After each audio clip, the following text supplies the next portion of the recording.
dia aoka halala, aoka hiezaka halalan'i Jehovah isika. Mahatoky toy ny maraina ny fiposahany, dia ho avy amintsika toy ny ranorona mivantravatra izy, sy toy ny farahorana izay mahavonto ny tany. Hosea 4:1-3. Amin'izao andro farany zao, andro farany, nahoana moa no sahy miteny an'izany isika?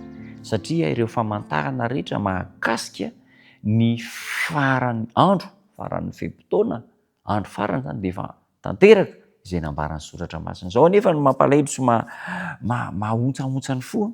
Misy fianakaviana, misy olona misoratena ho mino ny fahamarinana, kanefa dia manao atsirambina ny fitoam-bavaky ny mpianakavy.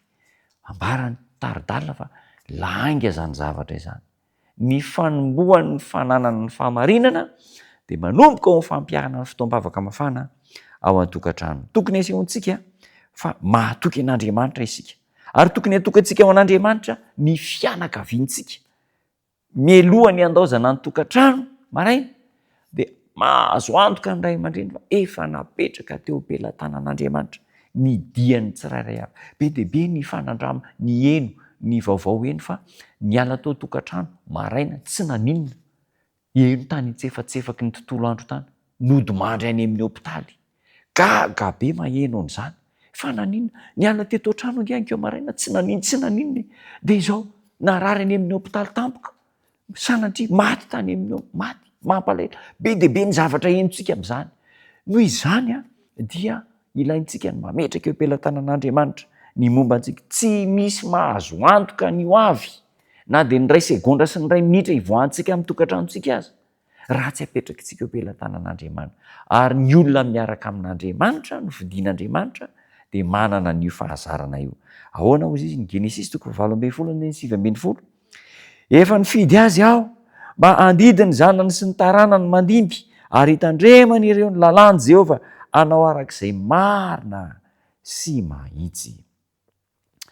Zava-dehibe indrindra no iomanantsika tsy hakiato teny izao amin'ny fiainana ao aoriana ao, ny fiainana ho avy, ary indrindra ny fiainana mandrakizay. Tsy manana fotoana sy toerana hanomanana antsika ho any amin'ilay paradisa isika raha tsy eto tany. Tsy manana toerana iomanana ho any amin'ilay paradisa isika raha tsy eto tany. Ary aiza ny toerana voalohany? Ao an-tokantrano. Tokony ho tsapantsika ny lanja, ny fanabeazana sy ny fitezana ireo zanantsika, ka hikatsaka ny hitiavana sy hiainana ny fiainana mandrakizay. Tsy maintsy ampileferina ao amin'ny sitrapon'Andriamanitra ny sitrapontsika, ary tsy maintsy toerina mandrakariva ny toetra ratsy, tsy maintsy toerina ny toetra ratsy. Ry ray aman-dreny, dada sy neny malala, papa sy maman, mba aoka ho modely tsara ho an'ny zanantsika isika. Modely tsara.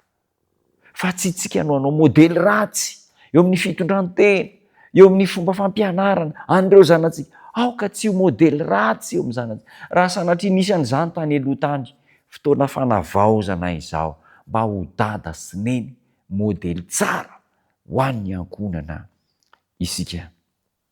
Iriny mpamonjy mba hatanteraka ny fifaliantsika. Ao tokantrano matetika indraindray efa lasa miferinaina no ny toe-javatra mitranga ao tokantrano, miferitraina, dia tsy maintsy atao fotsiny ny fitaovam-pivavahana, tsy maintsy miaraka ao an-trano.